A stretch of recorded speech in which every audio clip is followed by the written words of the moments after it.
Tanpa berlama-lama lagi, mari kita lanjutkan ke cerita berikutnya.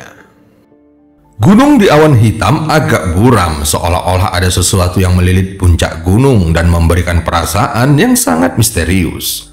Di puncak gunung ada platform besar dan di tengah platform ada altar hitam. Altar ini berupa menara dengan tangga menuju ke puncak. Ada cekungan di bagian paling atas menara dengan kabut hitam yang masuk ke dalamnya. Mu Yun Hai masih memegangi Mu Rong Yun dan mendarat di altar. Tak lama setelah itu, Wang Lin juga mendarat. Mereka melihat bekas darah kering di altar dan bau darah masih melekat. Mereka terkadang mendengar ratapan dari awan hitam, seolah-olah ada hantu yang menangis. Setelah Wang Lin mendarat, dia melepaskan wanita itu dan matanya berbinar. Setelah melihat ke sekelilingnya, dia melihat bahwa tempat ini sangat berbeda dari apa yang digambarkan si Tunan. Altar yang diceritakan si Tunan berada di lembah yang dikelilingi pegunungan dan bukan puncak gunung. Matanya dengan cepat berubah menjadi dingin. Mu Yun Hai menyebarkan kekuatan jiwanya dan melihat ke sekeliling, lalu dia berkata, "Junior Murong, apakah ini altar yang kamu bicarakan?" Mu Rong Yun dengan cepat mengangguk dan berkata dengan penuh percaya diri, "Senior, ini memang tempatnya. Namun senior harus berhati-hati. Selain dukun berdaun 8 yang pertama, orang-orang yang mengikutinya semuanya meninggal secara misterius." Mu Yun Hai memandang Mu Rong Yun sebelum dengan cepat meraihnya dan menekankan tangannya ke dahinya. Mata Mu Yun Hai berbinar dan dia berbisik, "Pencarian jiwa." Mu Rong Yun mengerang sedih dan tubuhnya mulai bergetar. Mata Mu Yun Hai semakin berbinar dan kemudian dia melepaskan Mu Rong Yun setelah beberapa saat. Terlihat Mu Rong Yun seperti tumpukan lumpur, tubuhnya mengeluarkan aura mematikan dan tidak bergerak. Rekan kultivator Cheng, orang ini tidak berbohong. Setelah mengatakannya, dia melompat ke atas altar. "Rekan kultivator Cheng, aku akan melakukan pengintaian. Tolong lindungi aku." Oke. Sedikit kewaspadaan muncul di mata Wang Lin. Mu Yun Tai tiba di puncak altar dalam sekejap mata. Setelah berdiri di sana sebentar, ekspresinya tiba-tiba menjadi aneh. Matanya menampakkan cahaya aneh saat dia melihat cekungan di atas altar. Tak lama kemudian, muncul kegembiraan di matanya dan dia tertawa. "Ini adalah tempatnya. Rekan kultivator Cheng, aku akan pergi duluan." Setelah berbicara, dia berjalan ke tengah altar dan menghilang. Wanita jelek itu terlihat ragu-ragu sejenak. Dia memandang Wang Lin dan kemudian ke Mu Rong Yun sebelum merenung dalam diam. Wang Lin mencibir dan tidak melihat ke arah altar. Sebaliknya dia menatap Mu Rong Yun dan melemparkan mantra ke dahinya. Begitu mantra itu tiba, Mu Rong Yun tiba-tiba membuka matanya. Lalu dia berdiri dan menatap Wang Lin. Gas hitam tiba-tiba muncul dan menutupi wajahnya. Lalu wajah aslinya yang tampan berubah menjadi garang. "Bagaimana kamu bisa mengetahuinya?" Suaranya yang keluar juga mengandung kekuatan misterius. Mata Wang Lin tetap tenang saat dia berkata, "Aku dapat memberitahumu, tetapi kamu harus menjawab beberapa pertanyaanku." Mata Mu Rong Yun langsung berbinar dan dia berkata, "Menarik. Kamu yang harus menjawab pertanyaanku terlebih dahulu." Wang Lin menggelengkan kepalanya sambil berkata, "Semua kultivator suka menjaga kebersihan diri.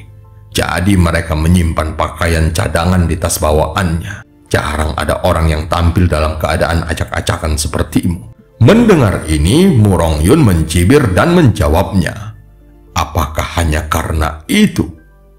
Ekspresi Wang Lin masih tenang. Dia menatap ke arah Mu Rong Yun dan berkata lagi, "Tentu saja ada hal lainnya. Tetapi saat ini aku ingin tahu siapa dirimu." Mu Rong Yun segera mendengus dingin saat mendengarnya. "Aku terbuat dari fragmen jiwa. Katakan padaku apa lagi yang membuatmu mengetahuinya." Wang Lin tampak mengangguk sedikit lalu berkata, "Pakaianmu terlalu kuno dan tidak sesuai dengan yang dikenakan oleh para kultivator yang baru masuk. Apa sebenarnya tujuanmu?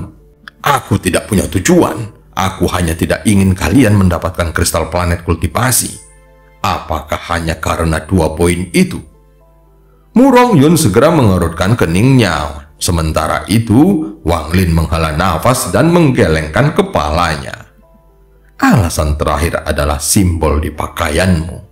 Setelah mengatakannya, tangan kanan Wang Lin tiba-tiba bergerak. Dia mengaktifkan energi spiritual surgawi di tubuhnya dan kemudian mantra yang mengandung energi spiritual surgawi tiba-tiba muncul di hadapannya.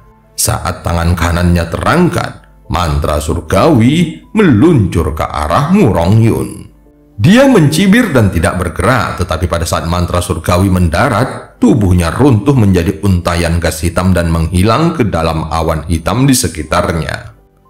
Wang Lin tidak mengejar dan ada sedikit ejekan muncul di matanya. Segera teriakan datang dari dalam awan hitam dan helaian kabut hitam terbang kembali dan mengembun kembali menjadi Mu Rongyun. Ekspresinya sangat jelek saat dia melihat sekeliling dan berkata kepada Wang Lin, "Kamu bukan seorang kultivator transformasi jiwa yang normal." Tiba-tiba bendera sepanjang 30 kaki berkibar dari awan hitam. Bendera itu bergerak seperti gelombang di dalam awan. Sejumlah besar fragmen jiwa masuk dan keluar dari bendera itu. Ada 10 jiwa utama di dalam awan hitam yang mengerutkan kening mereka kepada Mu Rongyun.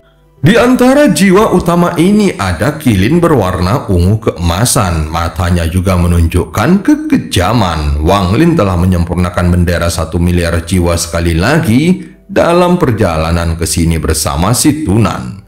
Dia menggabungkan 2 bendera lainnya ke dalamnya. Jadi sekarang Kilin dan Li Yuanfeng adalah jiwa utama dari bendera 1 miliar jiwa.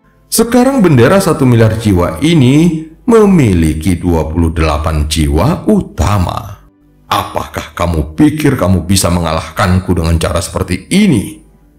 Mu Rongyun mencibir dan menyerang sekali lagi. Dia berubah menjadi kabut hitam dan terbang menuju Wang Lin. Tubuh Wang Lin mundur dan matanya menjadi dingin. Dia segera mengangkat tangannya dan bergumam, "Segel."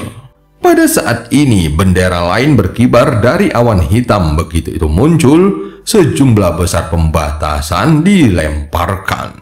Dengan kecepatan yang sangat cepat, mereka mendekat dan membuat sangkar seukuran manusia, lalu menangkap semua kabut hitam di dalamnya. Sangkar itu dengan cepat menyusut hingga seukuran kepalan tangan.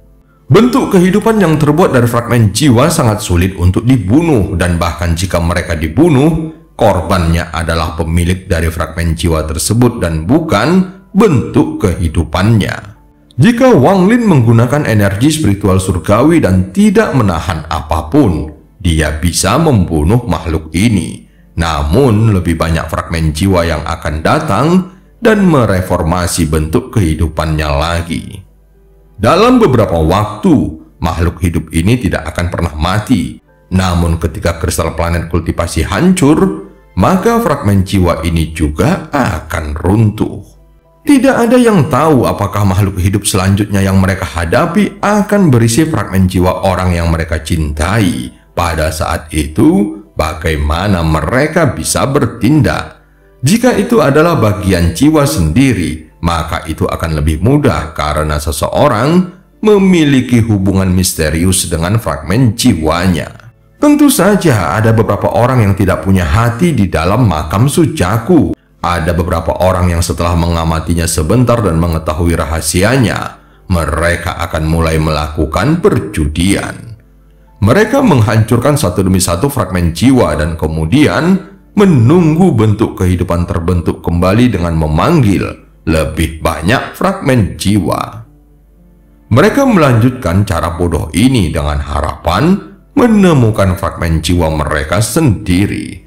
Qian Feng adalah salah satu orang yang melakukannya. Saat ini Qian Feng berada di pegunungan di bagian dalam makam. Dia sedang duduk di luar gua dengan ekspresi yang sangat muram. Dia adalah orang pertama yang memasuki makam Sujaku. Jadi jelas dia bertemu dengan makhluk hidup yang terbuat dari fragmen jiwa.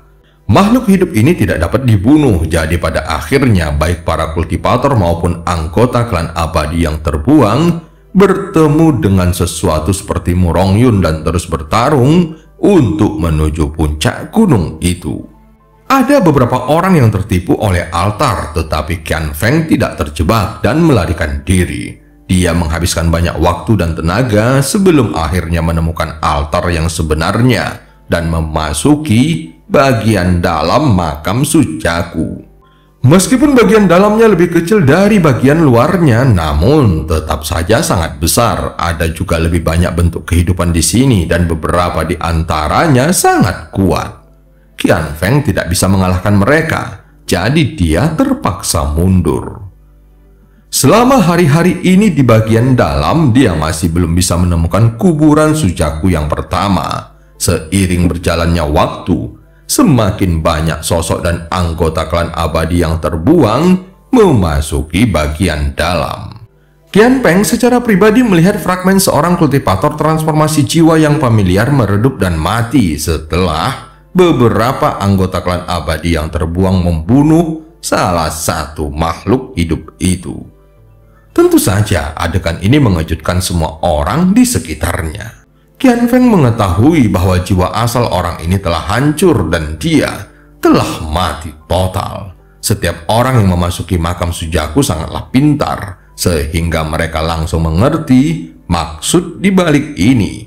Akibatnya, dalam pertarungan melawan makhluk hidup ini, beberapa orang mulai menahan diri. Namun semakin mereka menahan diri, semakin sulit untuk menang. Itu seperti simpul hati.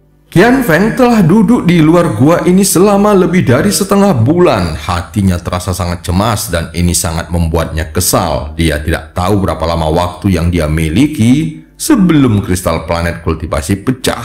Jika dia tidak bisa mendapatkan kembali fragmen jiwanya, maka satu-satunya yang tersisa baginya hanyalah kematian. Zukuizi, dasar tulang tua. Jika kamu ingin mati, mati saja. Kenapa semua orang harus mati bersamamu?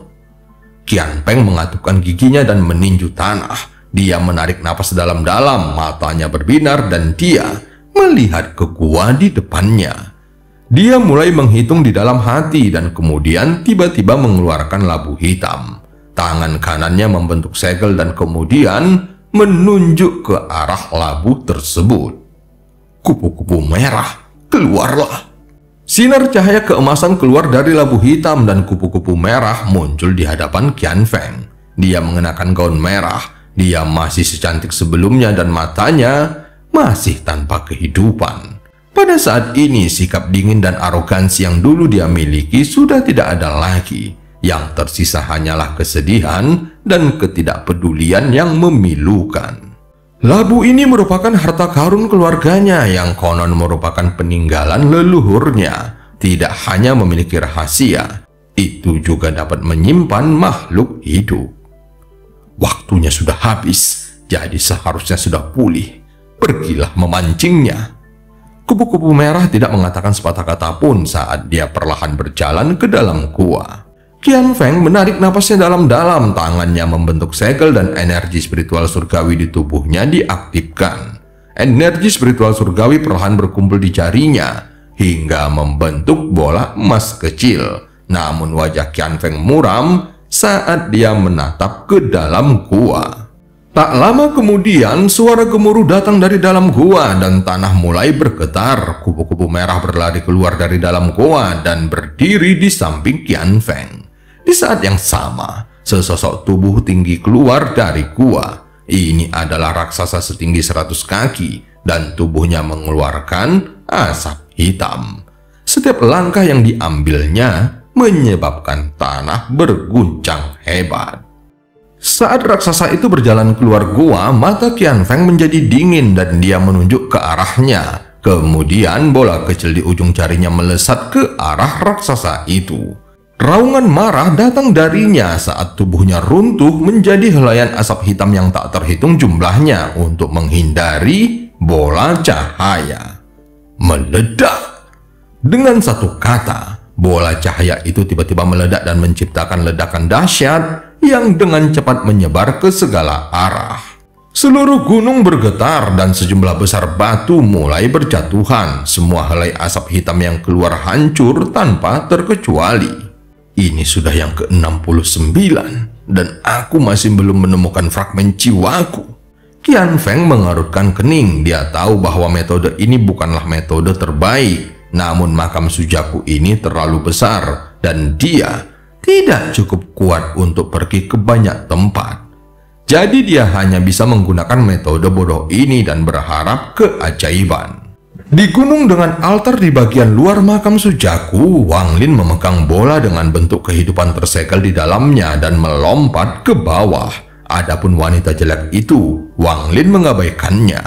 Suara Wang Lin terdengar tenang saat dia berkata, "Aku tidak bisa membunuhmu, tetapi aku bisa menyegelmu. Dan segel semacam ini bersifat permanen. Setelah fragmen jiwa mati satu persatu saat masa hidup mereka habis, kamu akan mati dalam kematian yang sebenarnya." Selama beberapa hari terakhir ini di makam Sujaku, dia telah memikirkan cara untuk menghadapi makhluk hidup ini. Setelah merenung dalam waktu lama, dia akhirnya memikirkan metode ini. Menggunakan sejumlah besar batasan untuk menyegel masing-masing bagian jiwa akan menciptakan semacam efek penyegelan, kemudian menambahkan fragmen jiwa dengan tingkat kultivasi yang sama, maka hal itu akan mencegah bentuk kehidupan untuk berubah lagi. Wang Lin tidak punya waktu untuk menguji apakah metode ini benar-benar berhasil, tetapi ketika kata-kata itu sampai ke telinga Mu Rongyun, dia seperti disetrum oleh petir.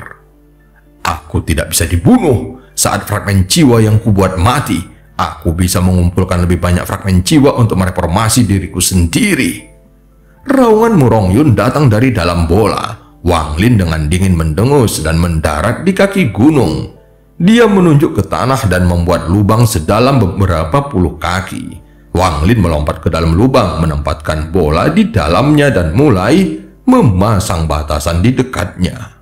Mu Rongyun memperhatikan apa yang sedang dilakukan Wang Lin dan dengan cepat berkata, "Apa yang kamu lakukan?" "Aku akan menyegelmu di sini.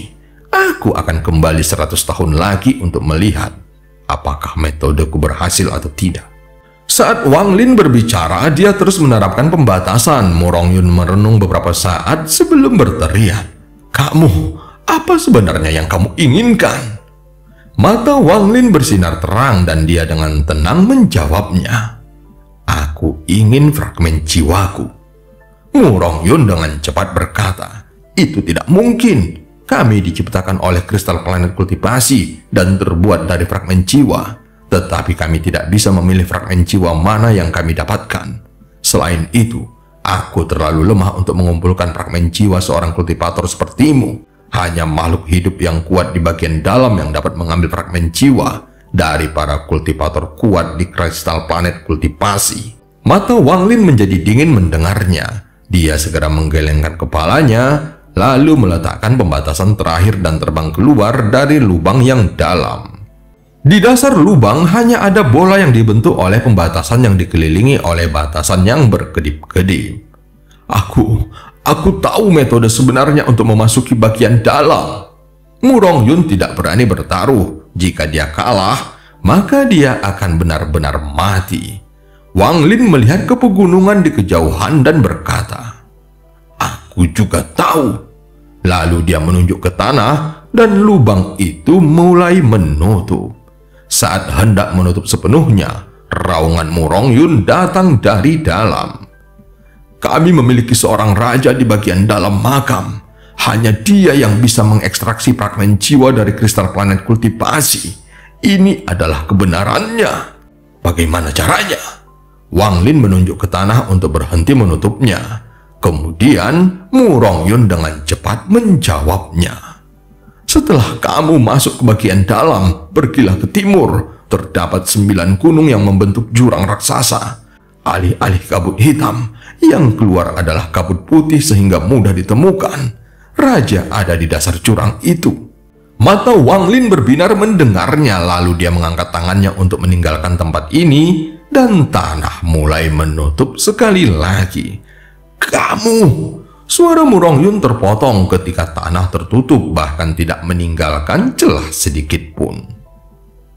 Ketika Wang Lin muncul kembali, dia berada di sebuah lembah di kedalaman pegunungan. Ketika dia melewati tempat ini sebelumnya, kekuatan jiwanya terus menyebar. Di dalam lembah ada sebuah altar. Altar ini tampak tetap sama dengan yang sebelumnya. Namun ketika Wang Lin memasuki lembah, dia tiba-tiba berhenti dan melihat ke depan. Apa yang dilihatnya membuat matanya menjadi dingin. Ada seorang wanita cantik yang sedang duduk di samping altar dan menatap Wang Lin dengan mata indahnya. Wanita ini adalah Liu Mei. Dia mengenakan gaun berwarna pink muda dengan sulaman kupu-kupu biru di tepinya. Gaunnya mengalir lembut mengikuti angin. Rambut hitamnya yang halus disampirkan dengan santai di bahu hingga ke pinggang. Dengan sosoknya yang langsing, itu membuatnya semakin tampak mempesona. Liu Mei langsung tersenyum dan berbisik, "Wang Lin."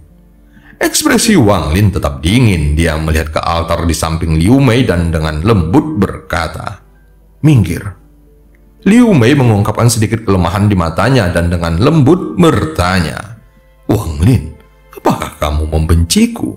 Wang Lin sedikit mengerinyit, lalu dia dengan dingin menatap Liu Mei dan berkata dengan nada yang berat, "Minggir." Pada saat ini, angin sepoi-sepoi datang dari gunung dan mengangkat rambut Liu Mei yang seperti sutra.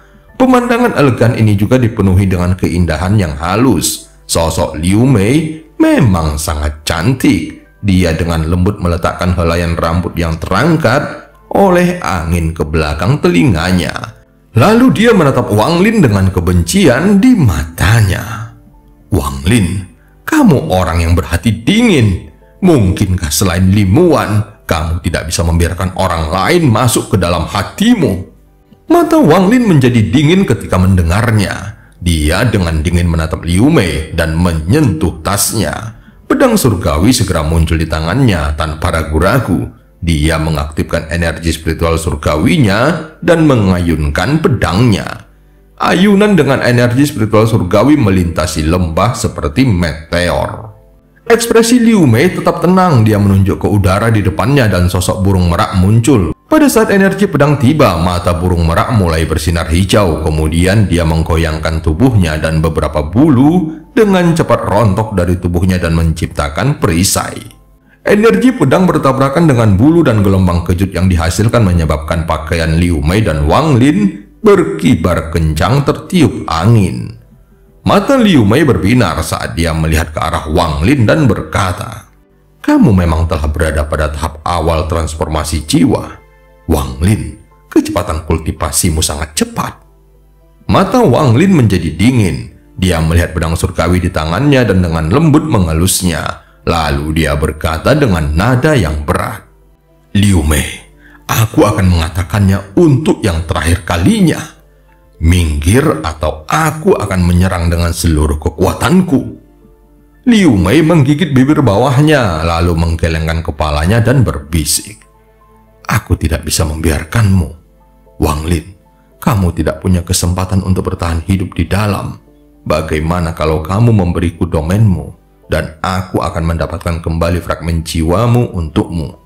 Wang Lin segera memandang Liu Mei dan mulai tertawa. "Domain 1000 ilusi kejam. Liu Mei, apakah kamu masih berpikir aku belum mengenalmu?" Ekspresi Liu Mei tetap tenang dan dia tersenyum. "Tentu saja tidak. Aku percaya bahwa kultivator bertelinga besar datang berperang denganku hanya untuk membantumu. Domainku memang domain 1000 ilusi kejam, namun domain hidup dan matimu adalah salah satu hal paling kejam di bawah langit. Wang Lin, pada tingkat fundamental, kita sama. Aku menggunakan 1000 avatar untuk mengalami berbagai kehidupan yang penuh dengan emosi untuk mengembangkan dauku yang kejam. Dan kamu menggunakan emosi untuk mengalami kematian, melihat lebih jauh, dan memahami siklus reinkarnasi. Aku yakin kamu sudah memahami bahwa domain hidup dan mati dari siklus reinkarnasi juga merupakan dao yang kejam. Kamu dan aku adalah orang yang sama." Mendengar kata-katanya, Wang Lin hanya menatap Liu Mei. Namun dia segera menampar tasnya dan bendera pembatasan muncul. Dia tidak ingin langsung menggunakan bendera jiwa. Bagaimanapun, bendera jiwa harus disimpannya untuk mencoba mengambil kembali fragmen jiwanya, atau ketika melawan raja untuk mendapatkan fragmen jiwanya. Dia segera mengibarkan bendera pembatasan, kemudian untaian gas pembatas menyebar dan mengelilingi lembah. Liu Mei, Zhu Guiji akan mati. Pertarungan kita tidak akan ada gunanya. Bagaimanapun, Liu Mei berada di tahap pertengahan transformasi jiwa, jadi dia tidak bisa menang dengan cepat tanpa menggunakan bendera jiwa. Jika dia tertunda di sini terlalu lama dan gagal mendapatkan kembali fragmen jiwanya, maka itu akan menjadi malapetaka. Liu Mei tersenyum dan melihat ke langit. Kelembutan di matanya menghilang dan digantikan dengan tatapan dingin dan kejam. Wang Lin, bahkan jika guruku tidak memerintahkannya, aku akan tetap datang untuk melawanmu. Karena aku membutuhkan domainmu untuk menyelesaikan domain 1000 ilusi kejamku. Wang Lin, kamu bisa menyerangku sekarang. Tatapan Wang Lin sekarang benar-benar dingin. Tangannya membentuk segel saat dia menunjuk ke arahnya dan berkata, "Batasi." Pembatasan dari benderanya tiba-tiba mulai berkumpul dan semuanya bersinar terang. Cahaya ini berkumpul di hadapan Wang Lin untuk membentuk tombak hitam. Terlihat ada petir ungu bergerak di sepanjang tombak hitam yang menyebabkan suara retakan dan letupan. Wang Lin bergerak maju dan meraih tombaknya. Energi spiritual surgawi segera melonjak dari tubuhnya ke dalam tombak, yang menyebabkan tombak itu bersinar ungu keemasan. Semua batasan itu memiliki energi spiritual surgawi yang dimasukkannya ke dalamnya, sehingga aura surgawi muncul dari tombak itu. "Nyala!" Wang Lin berteriak sambil melompat ke udara dan menikam ke arah Liu Mei. Sekarang dia terlihat seperti seekor naga yang menyelam ke laut. Tombak itu melaju ke depan seolah-olah bisa menembus langit dan menciptakan ledakan sonik di sepanjang jalan. Mata dingin Liu Mei mengungkapkan cahaya misterius dan dia berkata, "Meskipun kamu memiliki banyak harta, jumlah energi spiritual surgawi yang dapat kamu gunakan dengan tingkat kultivasi transformasi jiwa tahap awal terlalu sedikit." Setelah mengatakannya, tangannya yang halus menunjuk ke depan dan dengan kilatan hijau, sosok burung merak muncul di hadapannya sekali lagi. Mata burung merak ini mengeluarkan cahaya iblis saat melayang di atas Liu Mei dan menatap Wang Lin yang masih menyerbu ke arah Liu Mei. Saat tombak Wang Lin mendekat, Liu Mei berbisik, "Buka." Dengan satu kata, semua bulu burung merak tiba-tiba terbuka. Sosok cantik burung merak yang membuka bulu ekornya muncul di dalam lembah. Tiba-tiba itu menjadi sangat terang, seolah-olah semua cahaya di sekitarnya berkumpul pada burung merak yang mempesona. Dan cerita pun berakhir. Sampai ketemu di part selanjutnya.